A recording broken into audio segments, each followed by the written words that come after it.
नमस्कार, जी बिजनेस पर आपका स्वागत है। आप देख रहे हैं पावर ब्रेकफास्ट। आपके साथ मैं हूं मानसी दवे। बुधवार की सुबह और विदेशी बाजार के संकेत सबसे पहले आपके टीवी स्क्रीन पर एशियाई बाजार लेकर आते हैं। करीब 35 से 45 अंकों की बढ़त यहां पर एसजीएक्स निफ्टी में फिलहाल 15,781 के स्तरों पर ट्रेड देखने को मिल रहा है। साथ ही निक्कई में 200 अंकों की कमजोरी है। हांगकांग के बाजार फिलहाल यहां पर 25,419 के स्तर पर करीब 300 अंकों की तेजी दिखाते हुए, तो डाउ फ्यूचर्स में भी हरे निशान के साथ करीब 50 अंकों की बढ़त है। लेकिन अमेरिकी बाजार में लगातार जो 5 दिनों की तेजी दिख रही थी, उस पर एकाएक कल ब्रेक लगता हुआ दिखा है। कमजोरी के साथ 180 अंकों की रिकवरी देखने के बाद भी 85 अंक गिरकर हमने नैस्डैक में करीब 180 अंकों की गिरावट देखी और डाउ में 85 अंकों की गिरावट के साथ ट्रेड देखने को मिला। गिरावट के पीछे की वजह क्या रही और आज कौन से इंपॉर्टेंट ट्रिगर्स है ग्लोबल मार्केट्स को लेकर, ये एक विस्तार से समझ लेते हैं दीपांशु भंडारी से। Deepanshu, good morning. बताएं, विदेशी बाजार में पर्टिकुलरली अमेरिकी बाजार टूटते हुए नजर आए कल। Good morning Mansi. और थोड़ा मुनाफा वसूली हुई है। 5 दिनों से आप देख रहे हैं लगातार तेजी थी, 2 दिनों से लगातार नए रिकॉर्ड्स बनते हुए दिख रहे थे। तो कल हमने ऑफकोर्स थोड़ी सी गिरावट देखी है, पर कोई ऐसी भारी गिरावट या ऐसी चिंता की वजह नहीं आई है। और जैसा आज सुबह आप देख रही हैं, हल्की सी सुस्ती थी, बट अब थोड़े एशिया के बाजारों में भी जान आ रही है। डाउ फ्यूचर्स हल्की बढ़त दिखा रहे हैं, साथ ही एसजीएक्स निफ्टी पर भी रखिए नजर, वहां पर भी आपको करीब 40 अंकों की बढ़त आती हुई दिख रही है। 15,800 की तरफ नजर बनाए हुए है। फेड की पॉलिसी आने वाली है आज शाम पर, तो सबकी नजर वहीं पर है। और उससे पहले हमने देखा कि अमेरिकी बाजारों में थोड़ी मुनाफा वसूली है। जो 5 दिनों की तेजी का ट्रेंड था, वहां पर ब्रेक लगा। हल्की गिरावट थी डाउ पर सिर्फ 85 अंकों की। और अगर आप दिन की ट्रेडिंग रेंज देखें तो 200 पॉइंट्स के सीमित दायरे में कारोबार हुआ और end of the day recover होकर ही अमेरिकी बाजार बंद हुए। डाउ भी निचले स्तरों से अगर आप देखें तो 180 अंकों की रिकवरी आती हुई दिखी। ज्यादातर दबाव जो आया है वो दिग्गज आईटी शेयर्स से आया है और वहां पर गिरावट की वजह से हमने देखा नैस्डैक 1.2% नीचे था। हालांकि जो नतीजे आ रहे हैं वो काफी अच्छे रहे हैं। साथ ही कुछ इकोनॉमिक डेटा भी आया था कंजम्पशन को लेकर, होम सेल्स को लेकर, वो भी काफी मजबूत रहा। पर थोड़ी मुनाफा वसूली आपको आती हुई दिखी है। बॉन्ड यील्ड एकदम स्टेबल है 1.25% पर, तो कोई परेशानी वहां पर नहीं है। एप्पल के शानदार नतीजे आते हुए दिखे हैं। 50% की ग्रोथ दिखाई है कंपनी में। मुनाफा जो उनका है वो हाईएस्ट एवर है। पर एक कंसर्न है कि जो ग्लोबली माइक्रोचिप्स की शॉर्टेज आती हुई दिख रही है, एप्पल ने कहा है कि उसका असर इनकी सेल्स पर भी पड़ सकता है, तो नजर रखनी पड़ेगी। पर फिलहाल नतीजे काफी अच्छे रहे हैं। अल्फाबेट और माइक्रोसॉफ्ट के भी नतीजे दमदार आते हुए दिखे। हालांकि ये नतीजे बाजार बंद होने के बाद आए, तो इसका रिएक्शन आज शाम को आप देखेंगे। इसके अलावा आज भी नतीजों के लिहाज से बड़ा दिन है, जहां पर हम Facebook, Boeing, Pfizer, McDonald's, Ford जैसी कंपनीज के नतीजे आते हुए देखेंगे। तो ओवरऑल नतीजों के लिहाज से बड़ा दिन है। अभी तक जितने भी नतीजे आए हैं अच्छे आए हैं और फेड की पॉलिसी पर नजर है, इसलिए इससे पहले हमने थोड़ी सी सुस्ती अमेरिकी बाजारों में देखी।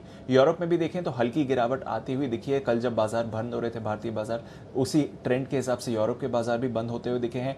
कच्चे तेल को लगातार सहारा मिल रहा है। ब्रेंट अभी भी $75 के करीब ही है। पर फेड की पॉलिसी से पहले गोल्ड और डॉलर दोनों पर ही हमने हल्की सुस्ती देखी है। तो देखते हैं आज शाम फेड क्या कमेंट्री देता है और इसी पर कल देखेंगे आप बाजार रिएक्ट होते हुए दिखेंगे। बिल्कुल दीपांशु, शुक्रिया विदेशी बाजार के संकेत हमें बताने के लिए। तो देर रात ब्याज दरों पर फेड का फैसला जो आएगा, इस पर नजर होगी और साथ ही ठीक भारतीय बाजार की ही तरह विदेशी बाजार में भी, अमेरिकी बाजार में पर्टिकुलरली रिजल्ट सीजन है, जिसका इम्पैक्ट फिलहाल बाजार पर देखने को मिल रहा है। अब जान लेते हैं कि कल के कारोबारी सत्र में फंड एक्शन यानी कि संस्थागत निवेशकों का एक्शन कैसा रहा। बिकवाली हुई है कैश मार्केट में एफआईएस की तरफ से 1,459 करोड़ की, तो वायदा बाजार में एफआईएस ने की है खरीदारी 2,562 करोड़ की और कैश मार्केट में डीआईएस की 730 करोड़ की खरीदारी आती हुई दिखी है। तो क्लियरली कैश मार्केट में डीआईएस ने खरीदारी की है, वायदा बाजार में एफआईएस की तरफ से खरीदारी आती हुई दिखी है। तमाम संकेतों को जानते हुए आज भारतीय बाजार के लिए पहली स्ट्रैटेजी चलिए अब वो बना लेते हैं और हमारे स्पेशल सेगमेंट का रुख करते हैं। जी बिजनेस के मैनेजिंग एडिटर अनिल सिंह भी हमारे साथ अब जुड़ रहे हैं।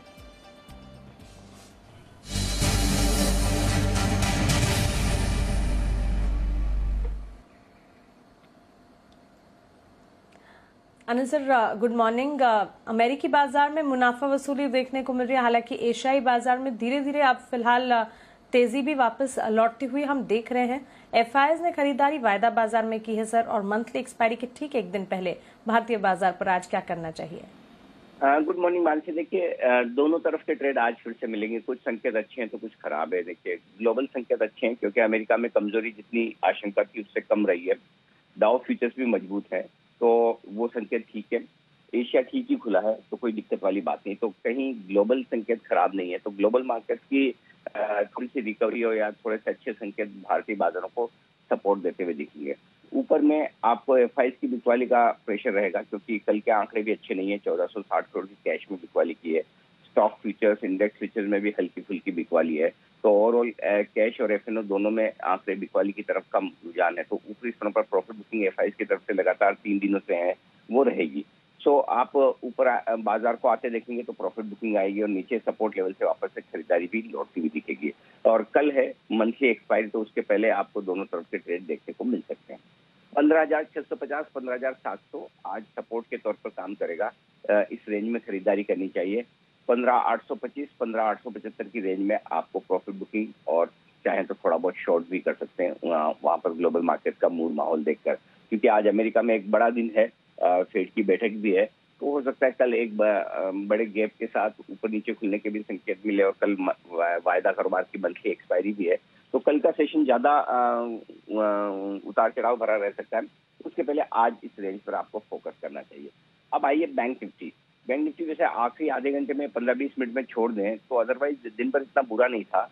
34,425, 34,550 सपोर्ट रेंज है बैंक निफ्टी के लिए इमीडिएटली, इस पर फोकस करना चाहिए। और ऊपर में 35,000 से 35,200 की रेंज में जाकर बार बार अटक रहा है, वहां पर प्रॉफिट बुकिंग आने की संभावना है। तो रेंज बाउंड ट्रेड है, दोनों तरफ के मौके हैं। खुलने के बाद अगर जो रेंज के ऊपरी सिरे पर पहले पहुंचे तो वहां पर प्रॉफिट बुकिंग करना चाहिए और इंतजार करना चाहिए वापस डिप का। ये ज्यादा स्ट्रेटेजी सही होगी। जी सर, शुक्रिया ये स्ट्रैटेजी बताने के लिए। तो रेंज बाउंड ट्रेड जरूर दिखेगा, दोनों तरफ के मौके मिलते हुए दिखेंगे। ट्रेडिंग रेंज निफ्टी के लिए 15,650 से 15,700 की, इसे मजबूत सपोर्ट के तौर पर आप मानकर चल सकते हैं। वहीं 15,825 से 15,875 इसी निफ्टी के लिए ऊपरी रेंज के तौर पर आप माने। बैंक निफ्टी 34,425 से 34,550 ये बैंक निफ्टी के लिए मजबूत सपोर्ट्स होंगे। तो 35,000 से 35,200 इसे बैंक निफ्टी के लिए ऊपरी रेंज के तौर पर आपको मानकर चलना है। चलिए अब क्विकली खबरों वाले शेयर्स और कल बाजार बंद होने के बाद कौन से नतीजे आए प्लस ट्रिगर्स, ये सब आपको बता देते हैं। वरुण हमारे साथ जुड़े हैं। वरुण, कल बाजार बंद होने के बाद किन कंपनियों के नतीजे आए? Good morning Mansi. तो बाजार बंद होने के बाद कल इंडसइंड बैंक के नतीजे आए हैं। ऑलमोस्ट अनुमान के मुताबिक ही है। एनआई अगर आप देखेंगे तो 3,564 करोड़ के आसपास आया है। 3,600 करोड़ के आसपास का हमारा अनुमान था। मुनाफा जो है 1016 करोड़ पे आया है। यहाँ 879 करोड़ का अनुमान था, तो मुनाफा अनुमान से अच्छा है। अगर आप देखेंगे तो प्रोविजनिंग जो है 18% गिरी है साल दर साल। वहीं ग्रॉस एनपीए जो है 2.88% पे आए हैं 2.67% के मुकाबले। तो ऑलमोस्ट अनुमान के मुताबिक ये मैनेजमेंट ने कहा है कि मई में कलेक्शन में जो गिरावट आई थी, जून और जुलाई में कलेक्शन में लगातार सुधार हो रहा है और सितंबर तक जो कलेक्शन है वो फिर से सामान्य स्तर पर पहुंच जाएंगे। तो व्हीकल फाइनेंसिंग जो है उसकी डिमांड जुलाई से लौट रही है। ये कुछ कमेंट्री है जो इस कंपनी के मैनेजमेंट से आई है। कुछ एफएनओ के काउंटर्स, Torrent Pharma decent set of numbers है। रेवेन्यू जो है 4% बढ़ी है। कंपनी के जो मार्जिन है 32% से गिर के 31.7% पे आए हैं। ऑलमोस्ट फ्लैट है, लेकिन ये हमारे अनुमान से बेहतर है। 30.5% का अनुमान था। मुनाफा 330 करोड़ पे आया है, 3% ऊपर। ग्रैनुअल्स यहाँ भी नंबर्स ठीक ठाक है। रेवेन्यू जो है 16% बढ़े हैं, 850 करोड़ पे आया है। 825 करोड़ का अनुमान था। एबिटा मार्जिन 24% पे आया है, 22% का अनुमान था। कंपनी का मुनाफा जो है 120 करोड़ पे आया है, 105 करोड़ का अनुमान था। तो हमारे अनुमान से नंबर्स अच्छे हैं। इंटरग्लोब एविएशन नतीजे कमजोर है। एक तो रेवेन्यूज इस कंपनी की 51% गिरे हैं। दूसरा लॉस किया है कंपनी ने करीब 3,174 करोड़ का, जिसमें एबिटा लॉस जो है वो भी 1,360 करोड़ का है। तो नुकसान जो है इस कंपनी का लगातार बढ़ते जा रहा है। ये एक चिंता की बात है इस कंपनी के लिए। देखना होगा किस तरह का रिएक्शन देखने मिलता है। बीएलएस इंटरनेशनल घाटे से मुनाफे में आई है। 0.79 करोड़ के घाटे के मुकाबले 20 करोड़ का मुनाफा कंपनी ने इस बार किया है। और कंपनी की जो सेल्स है उसमें भी साल दर साल अच्छा उछाल देखने मिला है। डालमिया भारत सेल्स में 36% का उछाल, मार्जिन हालांकि गिरे हैं। मुनाफा जो है इस कंपनी का 190 करोड़ से बढ़कर 227 करोड़ पे आया है। वही गोदावरी पावर एंड इस्पात, यहाँ पे कंपनी की जो मार्जिन है वो बढ़े हैं और मुनाफा जो है 39 करोड़ से बढ़ के 427 करोड़ पे आया है। और आखिरी में आईएफएल फाइनेंस, यहाँ पे भी सेल्स जो है 11% बढ़ी है, मार्जिन बढ़े 58% से बढ़ के 68.9%, मुनाफा 16 करोड़ से बढ़ के 104 करोड़ पे आया है। बिल्कुल वरुण, साथ ही खबरें और ट्रिगर्स कौन से हैं जिस पर आज नजर रखनी है? देखिए देखिए खबरों के लिहाज से और ट्रिगर्स के लिहाज से सबसे पहले ट्रिगर्स में नंबर्स आने वाले हैं मारुति के और नेस्ले के, तो यहाँ पे नजर रखिएगा। एफएनओ में MGL, United beverage, Coforge, Pfizer, SRF, ये तमाम वो कंपनीज है जो अपने नतीजे घोषित करेगी। इसके अलावा महिंद्रा लाइफ यहाँ पे नतीजों के साथ साथ बोर्ड जो है बोनस शेयर पे विचार करने वाला है, इसके चलते स्टॉक में तेजी भी आई थी, नजर रखिएगा। एक्स डिविडेंड एलएनटी कैडिला है तो उसका एडजस्टमेंट आपको देखने मिलेगा। एलएनटी में 18 रुपये प्रति शेयर, कैडिला में 3 रुपये 50 पैसे प्रति शेयर का। रोलेक्स रिंग्स आज से आईपीओ खुलने वाला है, 30 जुलाई तक खुला रहेगा। प्राइस बैंड 880 से 900 रुपये का है। कुल इशू प्राइस जो है 731 का है और इस कंपनी ने 26 एंकर निवेशकों से 219 करोड़ जो है वो जुटा लिए हैं। 900 के रुपए के भाव पे ये फंड रेजिंग जो है वो की गई है। ग्लेनमार्क लाइफ साइंसेस, इसका आईपीओ खुला हुआ है, पहले दिन ही पूरा भर चुका है। 2.78 गुना जो है वो भरा है। रिटेल का हिस्सा 5.17 टाइम्स भरा है।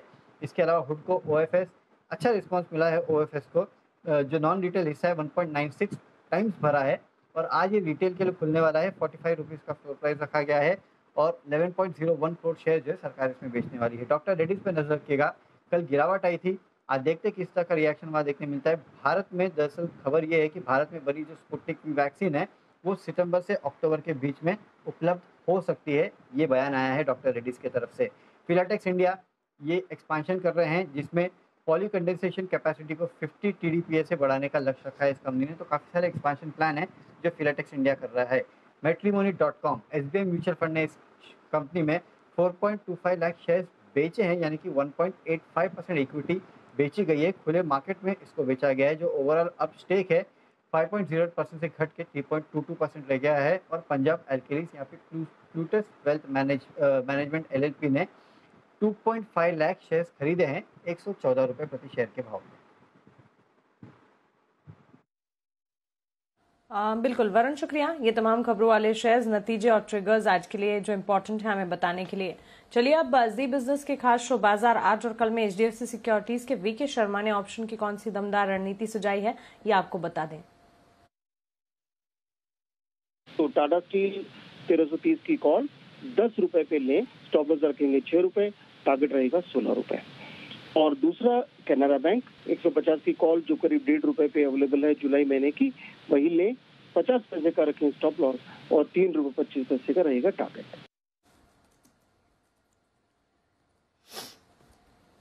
ऑलराइट, चलिए दो कॉल्स हमारी पास आती हुई टाटा स्टील और साथ ही कैनरा बैंक, लेकिन आज के लिए इंपॉर्टेंट ट्रेडिंग कॉल्स अब जान लीजिए। चॉइस ब्रोकिंग की राय पीवीआर पर खरीदारी की है। 1410 के टारगेट्स को आप मानकर चल सकते हैं। 1320 का स्टॉप लॉस लगाइएगा। आनंद राठी सिक्योरिटीज एचडीएफसी लाइफ पर खरीदारी की राय दे रहे हैं। 684 के टारगेट्स को मानकर चलें। 660 का एक स्टॉप लॉस लगाना होगा। और सेंट्रम ब्रोकिंग की राय एडीएफ फूड्स पर है, खरीदारी कीजिएगा। अगर खरीदारी कर रहे हैं 985 तक के लेवल्स आज देखने को मिल सकते हैं। इंट्राडे पर्सपेक्टिव के लिहाज से 940 का एक स्टॉप लॉस लगाकर आपको खरीदारी करनी चाहिए। 3 ट्रेडिंग कॉल्स, तीनों की 3 खरीदारी की तरफ। लेकिन चलिए आप हमारी टेक्निकल एनालिस्ट सिमी भौमिक से बातचीत कर लेते हैं। सिमी, गुड मॉर्निंग, स्वागत है आपका जी बिजनेस पर। सबसे पहले आज के लिए इंडेक्स पर आपका नजरिया हम जानना चाहेंगे।